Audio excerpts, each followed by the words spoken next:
This is In the Loop. I'm Christian Bryant, your zero-time Emmy Award-winning host, ready to help you navigate today's news. But hey, there's always next year. In today's show, we'll take a look at how one police department is hoping to improve community relations by embedding the officers in the areas they serve. Plus, we'll show you how one theater company is pivoting during the pandemic. But first, here's what you need to know off the top.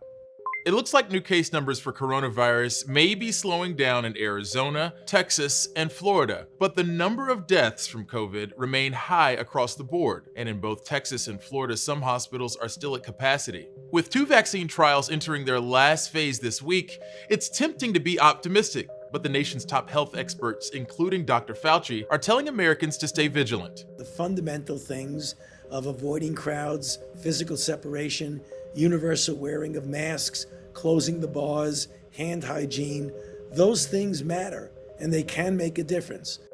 Attorney General William Barr is in the hot seat today. It's the first time he's testified in front of the House Judiciary Committee. This is part of the investigation into whether the Attorney General has allowed the president to cross the line in politicizing the Justice Department. And as federal agents crack down on demonstrators in cities across the nation, Barr faced questions on his department's handling of the protests.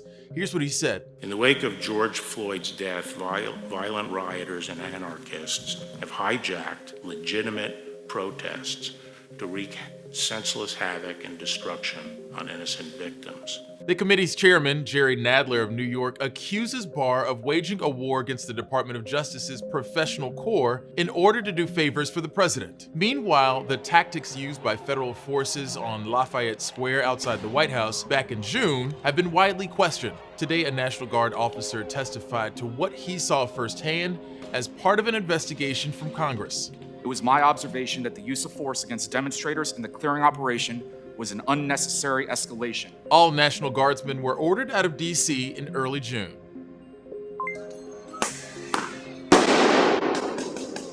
And the mayor of Portland wants a meeting with Homeland Security to get federal agents out of the city. At least 5 other mayors joined him in sending a letter to Congress this week. They say the deployment of these officers after local leaders objected is an egregious use of federal force. The Trump administration says the federal officers are needed to help control demonstrations, but the mayors argue it's just escalating tensions. Policing has been in focus over the last few months, and especially since the killing of George Floyd in late May. While there are several suggestions abound as to how to improve policing in America, one city is hoping that embedding officers in communities they serve will build trust in a very tense time. 18-year police force veteran Patrice Turner knows these streets like the back of her hand. This is my stomping grounds. I used to walk up and down this street, when I went to West Middle School here. She grew up here in Rockford, a town about 75 miles northwest of Chicago that has one of the highest crime rates in the country. I drive through the lot and make sure it's okay. It's actually been robbed a few times. For the last 3 years, she's been part of a unique policing program working as a resident officer community keeper, or ROC. They're actually living in that community. They have a car, squad car that they take home that's parked in front of their house. And their job really is to build capacity, build trust within that community. Go on, go pee real quick. Turner lives rent-free, embedded in the community. Come on. Her name and number boldly displayed outside her house. Come on, Shia. So, yeah, there is little sense of anonymity, that's for sure.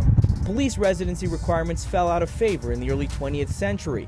According to government data, in 75 U.S. cities with the largest police forces, on average 60% of police officers live outside the city limits.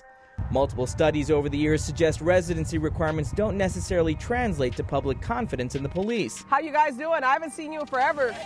Still, the ROC program hopes personal interaction will build trust at a time when relations between police and communities of color across the nation are inflamed. Turner knows mending those relationships won't come until the fractures of the past are dealt with. Hey, Mr. Jimmy. She says she's trying to do that as an officer You good? who has a vested stake in the community. You form stronger bonds. People no longer see you as just a police officer. They see you as a human. They see the officer as the person behind that uniform. So, if I had it my way, I would have even more officers live within the city, live in the area in which they police. Reporting from Rockford, Illinois, I'm Usher Qureshi. If you thought we were done talking about hydroxychloroquine, think again. The idea of social distancing in a prison is ridiculous. He's one of 150 inmates to be released early due to COVID-19. I can be a part of this family.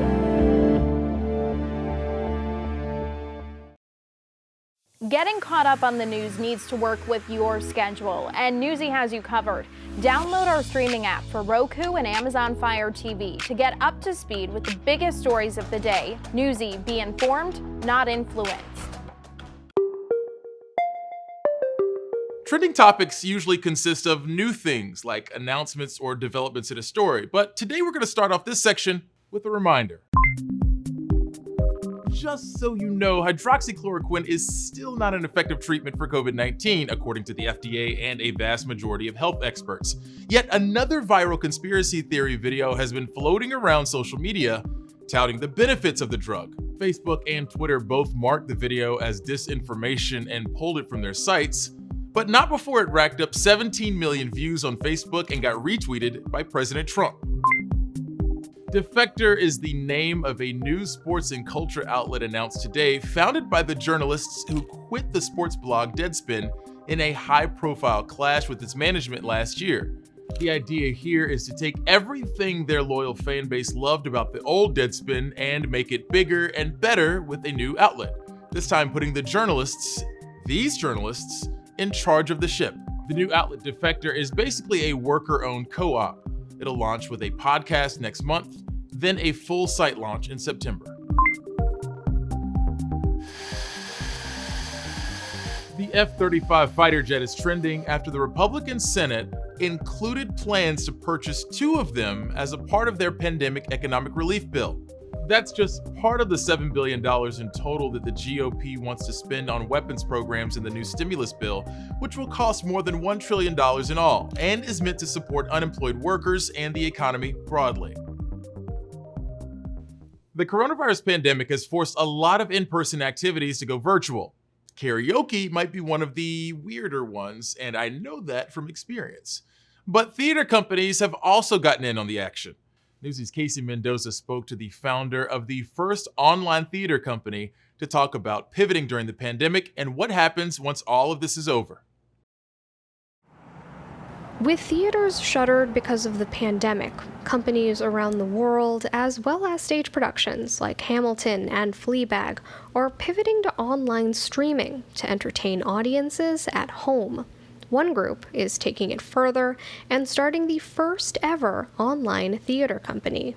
We had 73 really wonderful screenplays, screen-plays. And what we really looked for were plays that were able to be told through this medium. While quarantining in LA with her family, Talia Lightrake founded Playdate Theater after she was furloughed from the Manhattan Theater Club. She sought an opportunity to produce stories that can be told through virtual platforms. Oftentimes that meant that it was through a Zoom or a FaceTime call. Maybe it also meant that you were, there was some security camera footage that you were bringing up on your computer. Hell, get off my Wi-Fi! Playdate's first festival whittled 73 submissions into 6 full productions with fully remote actors and directors working in their own homes. Royal Pains actor Mark Feuerstein directed one of the plays and described what it was like remotely directing a close-up. To choreograph each of the characters kind of like just naturally picking up their computer and getting a little closer to it. And that was just a fun new, thing we had to kind of invent in order to achieve something that feels familiar in film language. Though there isn't a lot of precedence in virtual performance, Lightrake says she found inspiration from TV and real life. SNL also has done a really wonderful job at capturing the Zoom landscape. Definitely different, but still something that's inspiring. What I actually think is so fascinating is that what's now been our inspiration has just been our daily conversations. As the pandemic continues, artists have started conversations about the accessibility of theater in general.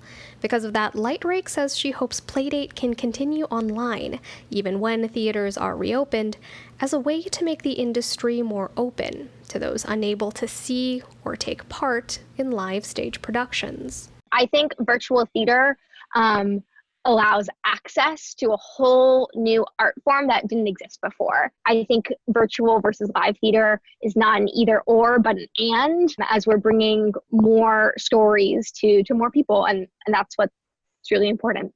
Hisi Mendoza, Newsy, Chicago. We're not going anywhere, but you'll be back once you get served a few ads. Every patient was a dollar sign. It wasn't about how well was the treatment done. It was about how much did you make on that treatment.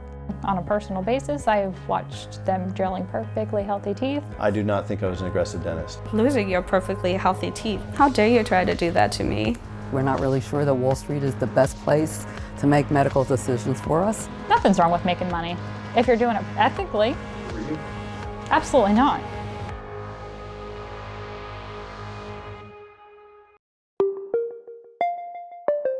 The Trump administration announced today it will not accept new DACA applications, but will continue to process renewals as it considers how and whether to try and rescind the program again. Last month, the Supreme Court blocked the administration's 2017 attempt to strike down the deportation protection, but says it can try again with better legal justification. In another legal battle involving immigrants, ICE is keeping dozens of immigrant children in detention centers despite the threat of contracting COVID-19. Newsy's Ben Shamiso spoke to lawyers and a former ICE director who say the agency's actions are cruel and unethical. More than 100 immigrant children remain in ICE family detention centers, even though a federal judge wanted them released by Monday, citing COVID-19 cases among detainees and staff. Despite the deadline, ICE and immigrants' lawyers have not yet agreed on a process for parents to consent to their children's release without them. The impasse stems from ICE's refusal to release families together. Advocates and former officials tell Newsy the agency's actions are cruel and unethical. Taking this draconian approach that if they force, families to separate, that it's going to discourage them from coming across the border. Mothers have repeatedly expressed concern that either they or their child are going to get sick and die in detention. All of this could be avoided if ICE used their discretion to release the children and the families together. U.S. District Judge Dolly G., who doesn't have jurisdiction over the detained parents, ordered ICE to release all children who have been held in family detention for more than 3 weeks. Most of them are detained in Dilley in South Texas. Under a long-standing court settlement, immigrant children can only be detained in facilities that meet certain standards for no longer than 20 days. The average length of detention for a child in Dilley is over 200 days. So far beyond the 20-day minimum. We have families that are approaching 1 year in detention. At least 85 parents, kids, and staff at 2 of the 3 family detention facilities have tested positive for COVID-19. In response to a Newsy request, ICE said the agency is in compliance with all federal court orders related to COVID-19 and following CDC guidelines. The administration has tons of options here in a way that I think still promotes border security. John Sandweg served as an ICE director in the Obama administration. He says the Trump administration should stop dragging its feet since it has the ability to release families together without giving them a free pass. Release the family as a unit, accelerate the removal proceedings for the entire family, including the children. That alone often proves sufficient.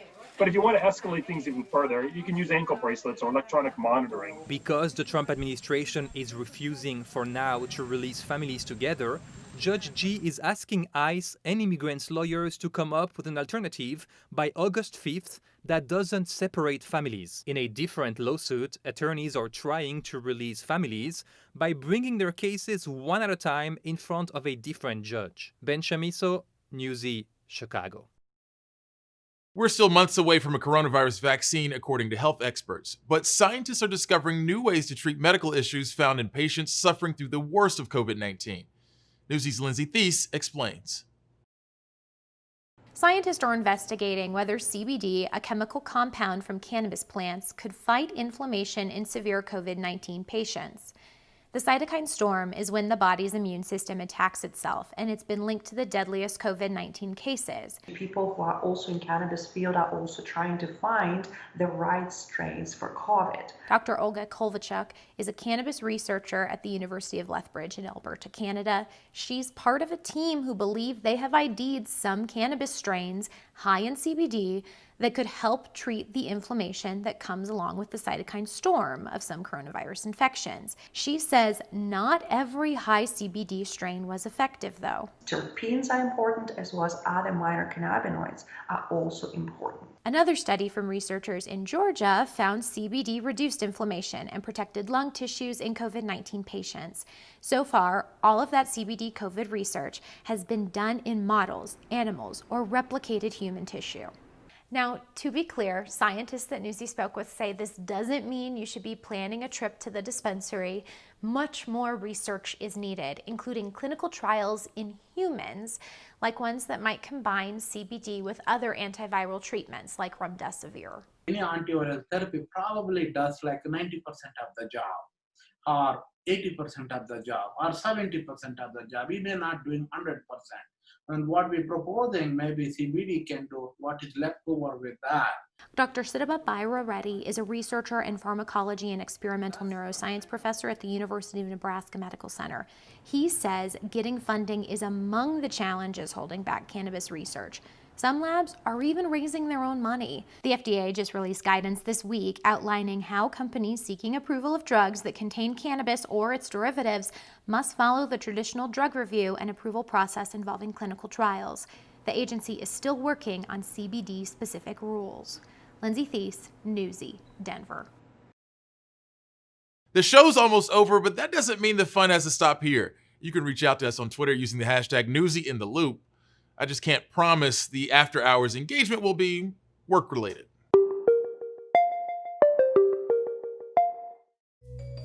So you've gotten tested or treated for COVID-19. Newsy wants to hear from you about how much your treatment cost. Whether your bill was big or small, share your cost of COVID story by going to newsy.com/bills. Calling a place a college town means that there's an institution inextricably connected to the culture of a place, like Columbia, Missouri, home of the University of Missouri, and definitely a college town if I've ever seen one. But that also means that if the town is struggling economically, likely the school is too, especially during this pandemic. Newsy's Amy Morona reports on how COVID-19 is affecting the economies of college towns. Colleges are often woven into the identity and the economy of the towns they call home.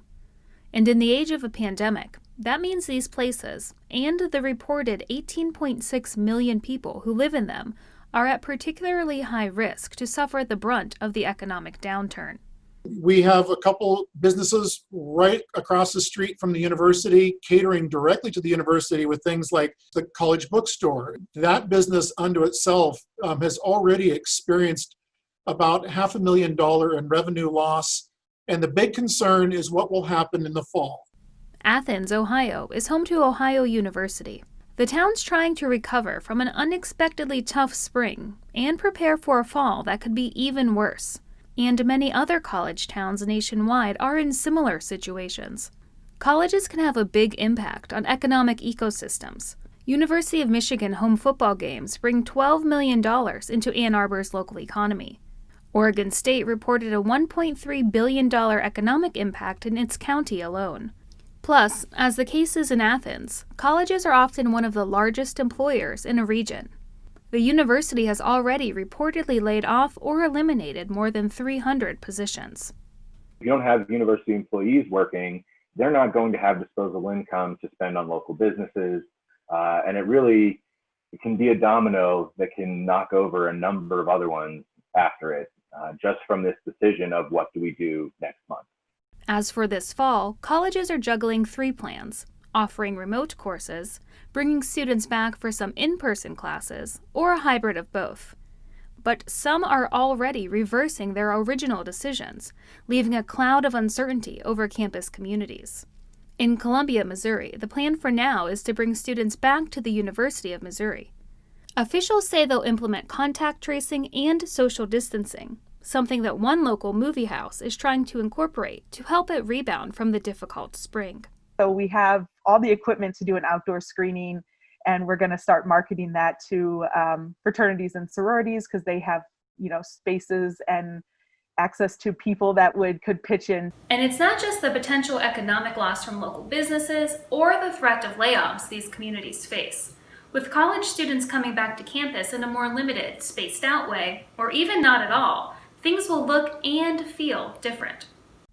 Athens mayor says the city's already seen a downturn in student volunteers for community events, fewer interns working at local nonprofits, and a loss in income from underused utilities. It's also seen a decrease in 2020 census respondents after the mass exodus of students in the spring, something that could have a lasting impact. You're looking at revenue that comes in for things like street and neighborhood improvements through the Community Development Block Grant. Money's coming into jobs and family services, the school system for K through 12, as well as senior services programs. To lose that much money to be drawn down from those programs is staggering. Amy Morona, Newsy, Washington. Sometimes you got to spend money to get money. That's especially true for colleges and universities right now. Dozens of schools are paying lobbyists to fight for more coronavirus emergency aid, showing just what kind of negative financial effect the coronavirus is having on campuses across the country. Newsy's Patrice Turner has more. Oregon State University prepares for a fall semester like many schools, in a deep financial hole because of the pandemic. We could see as many as $80 to $120 million in losses. Yet we found colleges and universities are still budgeting money to pay lobbyists in Washington, as they do every year. Now they're focusing on finding more coronavirus emergency aid. Congressional filings we reviewed show 80 schools, big and small, private and public, paid lobbyists to work on COVID-related issues in the nation's capital. Oregon State continued to pay its lobbyists $55,000 last quarter, a tiny fraction of its billion-dollar-plus budget. Records show the work was focused on stabilizing education and science in response to COVID-19 disruption. How important or not is that aid from Congress? And this economy would not be able to support students' educational needs without federal assistance.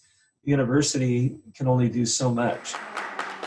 The CARES Act gave higher education $14 billion, but that was back in March. The CARES Act money went immediately. Colleges are facing reduced enrollment, possibly no revenue from football, and shortfalls in state funding. Lucrative research has been disrupted, and universities face lawsuits from students who feel like they're not getting their money's worth learning virtually. So there are a whole host of issues that we are dealing with. Schools told us they're also lobbying for more aid to students. Half of CARES Act funding in spring went directly to students, including Jose Apalaya. The Cal State senior saw his hours as a paid tutor go down, while new expenses of online learning went up.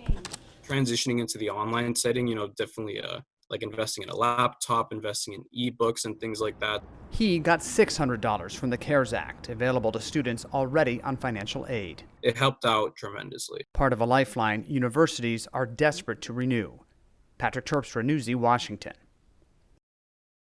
That's it for us, gang. I'm going to go ahead and commence my shutdown sequence, but I'll be rebooted and possibly updated for In the Loop tomorrow. But don't go anywhere just yet. More top stories from Newsy are headed your way right now.